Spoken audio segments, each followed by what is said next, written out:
Sementara itu, Aliansi Peduli Demokrasi menggelar aksi damai di depan kantor KPU Palembang dan menyuarakan menolak diskriminasi gender pada Pilkada 2024. Kawan-kawan, sepakat? Masa tergabung dalam Aliansi Peduli Demokrasi menggelar aksi damai di depan kantor KPU Palembang sambil membentangkan spanduk bertuliskan menolak segala bentuk diskriminasi gender dalam pelaksanaan pilkada.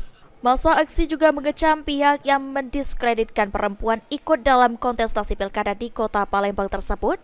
Menurut koordinator aksi, isu diskriminasi gender dalam gelaran pemilu dapat membuat iklim demokrasi dan politik menjadi tidak sehat. Stop diskriminasi terhadap calon yang perempuan, Pak, dan juga stop diskriminasi terhadap perempuan.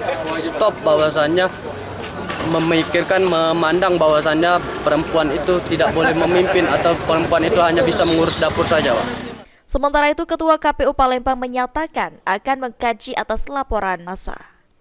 KPU Palembang sendiri sebelumnya juga sudah memberikan himbauan kepada setiap pasangan calon wali kota dan calon wakil wali kota Palembang secara teknis.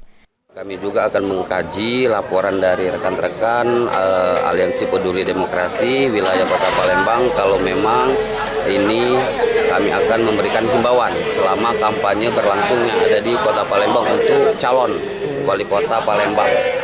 Usai melakukan aksinya dan menyampaikan aspirasi, massa dengan tertib membubarkan diri dari kantor KPU Palembang. Firman Hidayat, PAL TV.